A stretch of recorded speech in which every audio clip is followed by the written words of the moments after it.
Hello, folks. I wanted to talk to you a little bit about the position of women in Paul's letters, in Paul's authentic letters, and in the Deutero-Pauline letters. There are, I would say, marked differences between these earlier authentic letters of Paul and the Deutero-Paulines, where I think we see the church adapting to the culture around it, and maybe even taking back some of the earlier ideas from the early church. One of the things that I think we can see in Paul's authentic letters is a sense of egalitarianism. This idea that somehow in Paul's letters, everyone is equal, right? If you look at the statement in Galatians 3:28, there is no longer male and female. There is no longer Greek nor Jew. There is no longer slave nor free, right? For all of you are one in Christ Jesus. So we have this notion, at least in Paul's understanding, in the apocalyptic age, all of these status distinctions are no longer as important. And we see the same kind of thing in 1 Corinthians 7, where Paul basically is advising his congregation in Corinth, guys, you don't really need to worry about your status. If you're a slave, make the best of it. If you're free, make the best of it. If you're married, stay married. If you're unmarried, stay unmarried if you can. So I think in Paul's apocalyptic understanding, in his what we've called interim ethics, the differences, all of these social and class and status differences, are not as prominent for Paul. This idea that women and men are equal. Look at 1 Corinthians 11. We'll look at this passage here in a second, in verses 11 and 12. For just as women came through man, so man comes through women, right? Men are born of women, and women are, Eve came from Adam. So he kind of levels things out, but everyone has a mother, right? So there is a kind of egalitarianism, and it's not just in theory, right? So if we were to try to hang it upon these few passages, one might say, well, that was the theory. What was Paul's actual practice in a patriarchal society? Well, let's look at just the clues that Paul gives us when he mentions women in his letters. And he mentions many women in his letters, chiefly when he's greeting friends and talking about his colleagues and co-workers.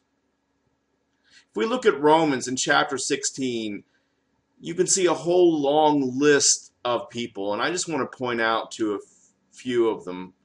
The first is Phoebe. This first one he mentions in chapter 16, and he commends Phoebe to the Romans, and I've talked about this, I think, with you.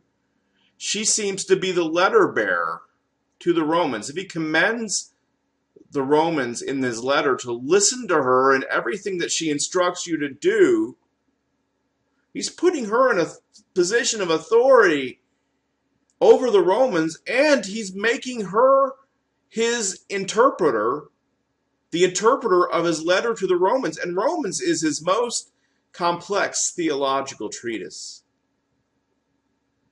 Phoebe, I like to think of Phoebe as the first New Testament scholar. She's the first one to interpret Romans, the most theological letter of the New Testament, most theological of Paul's letters.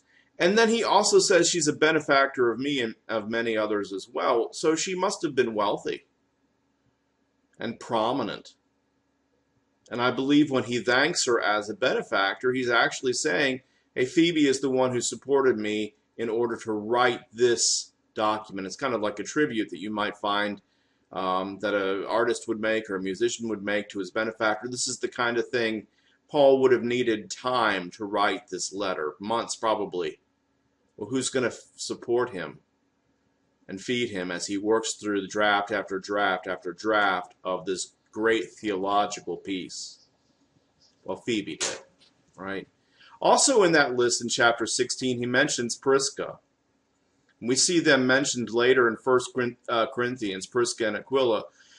He mentions Prisca, who worked together with Paul, even risking her life on his behalf. He views her as a co-worker. Mary is talked about as a co-worker.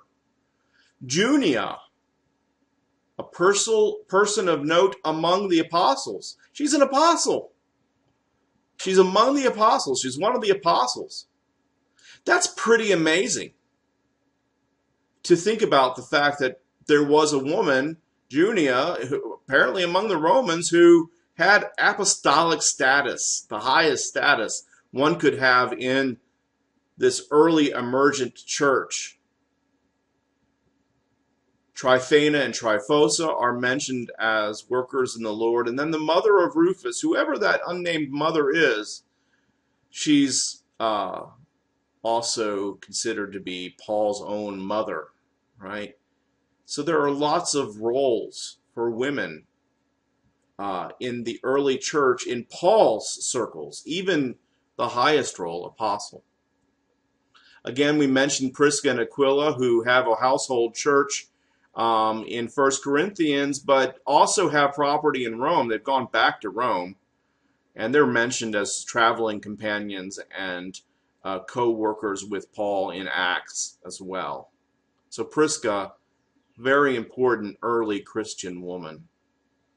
And then, of course, Chloe, who Paul mentions several times, the people of Chloe in 1 Corinthians. I've heard from Chloe's people this, or I've heard from Chloe's people that.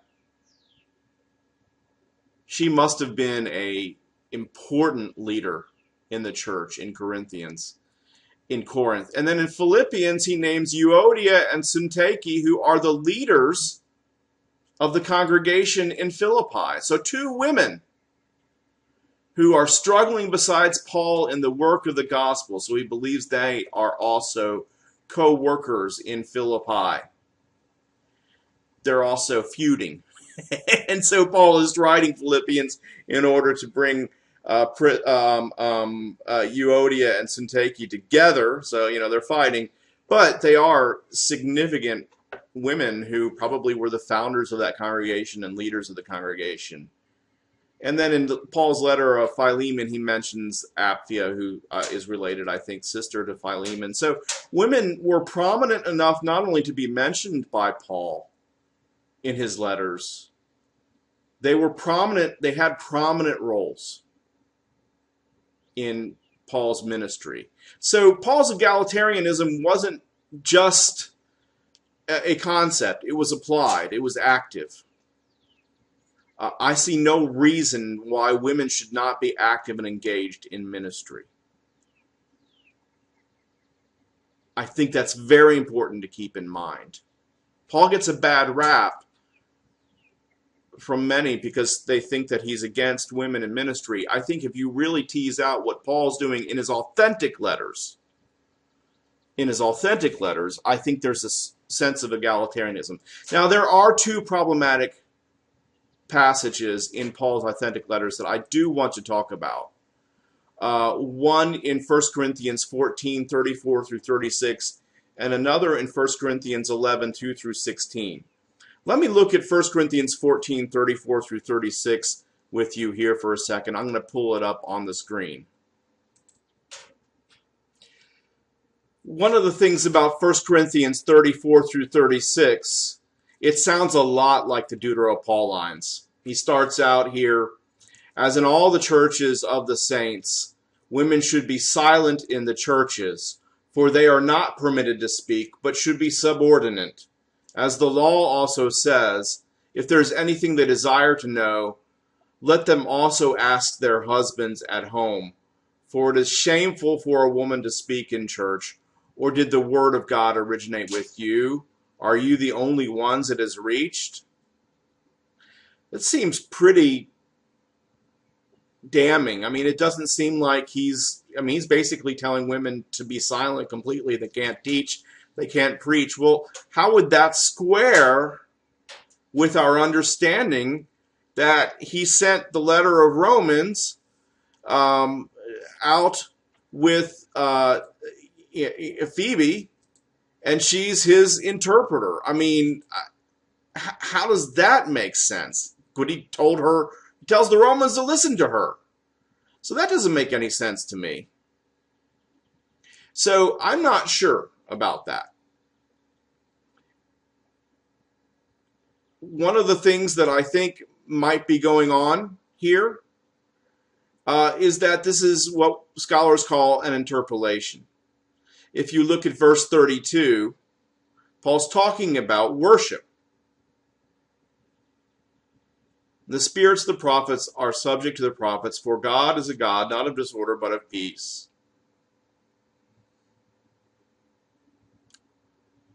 And then he has this thing about women, and then he goes on, anyone who claims to be a prophet or to have spiritual prophet powers must acknowledge that I am writing to you as I command of the Lord.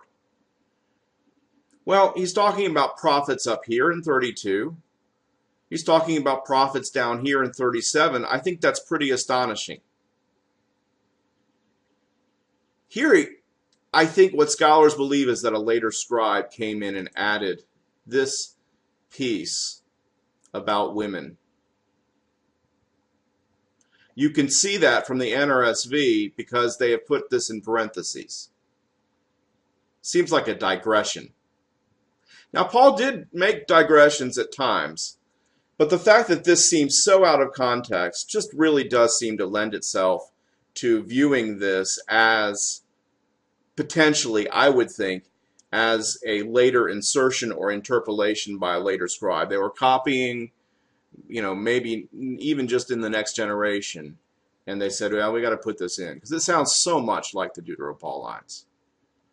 One other passage that I think is important and problematic is 1 Corinthians 11, 2 through 16. I think that's a difficult one to understand, but it's basically about hair.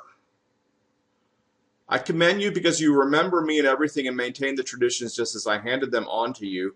But I want you to understand that Christ is the head of every man, and the husband is the head of his wife, and God is the head of Christ. So there's a clear subordination. God is the head of the Christ, who is the head of every man, and the husband is the head of his wife. It's top down, right? But then, how does he apply it? Any man who plays or prophesies with something on his head disgraces his head. But any woman who prays or prophesies with her head unveiled disgraces her head. It is one and the same thing as having her head shaved.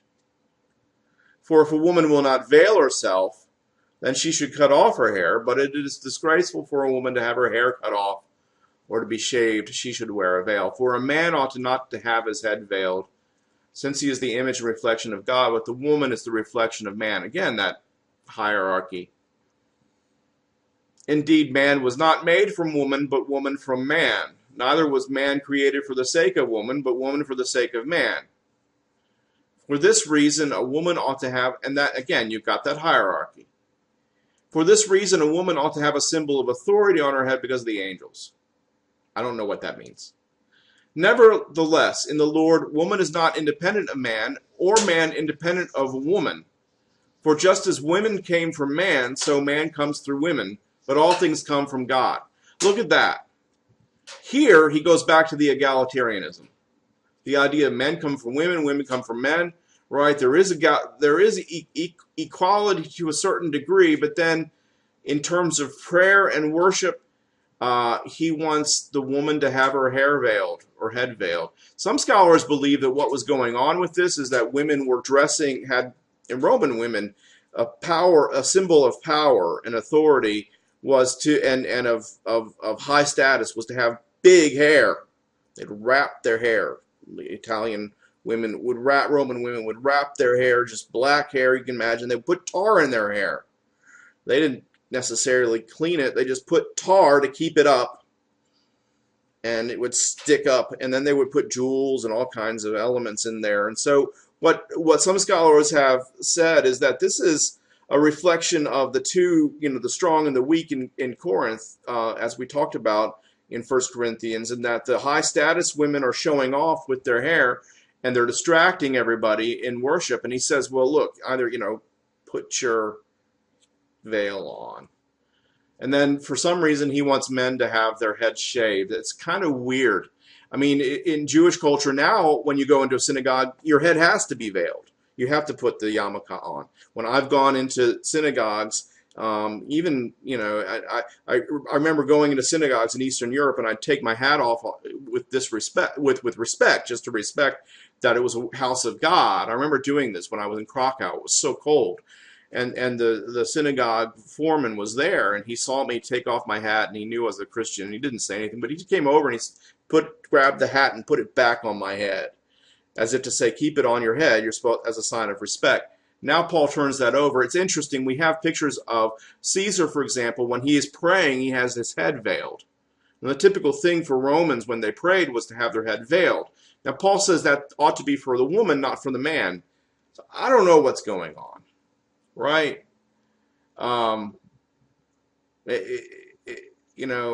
The woman's long hair is her glory, he says here in 15.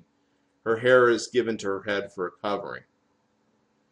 I don't know. My grandfather used to point at my long hair. I used to have long hair, and he said, oh, that's your glory. And he was teasing me because he didn't believe I should have long hair. So while chapter 11 does have this patriarchal thing, he's not applying it to anything but hair. So, this is one of the more interesting and problematic passages for women and men in Paul's authentic letters. When we return to the Deutero-Paulines, we're in another world. We're really in another time. And if you look at what's going on here, I think it's very interesting.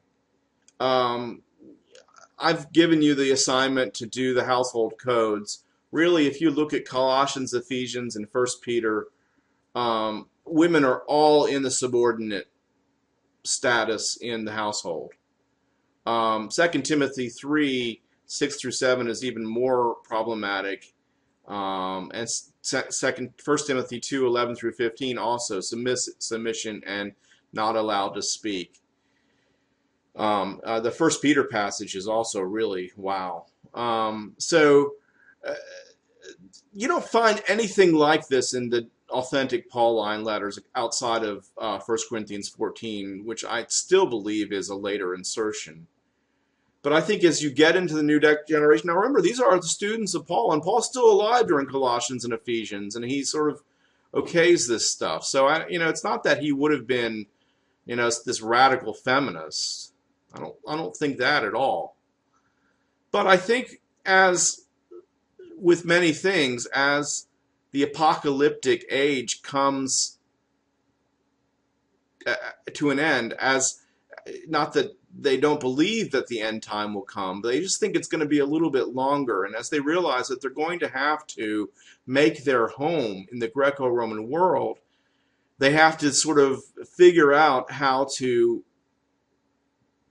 cope and how to structure their communities in a way that are not too radically different from the households around them. And so if you've got this subordination in the households around them, they put that in place in their households. And yet there's always a clear commission for the master not to treat his slave harshly, for the father not to treat his children with contempt or to tease them or whatever, and for the husband to love his wife and sacrifice himself for his wife. So even though he's in charge, he's supposed to love her. You would not find that same sort of prescriptive advice in a lot of Greco-Roman philosophers of this time. So that's even though it seems very harsh to us, it really is confronting patriarchy to a degree that would have been pretty radical even in those times, even though it's pulling back from the real radicalism of Paul's sort of interim ethic. the fact that Paul's got this, end time idea, Christ is coming any time. We have to live in a radically different way, and it's this sort of radical egalitarianism. Here, by the time you get to the Deutero-Paulines, they're kind of thinking, no, it might be a while before Christ comes, and we've got to still share the message and the good news, and in order to that, we've got to survive. And if we're going to do that, we have to accommodate ourselves to a degree, to the cultural values of the time, while also challenging them. Okay, I hope this lecture was helpful to you guys to a degree.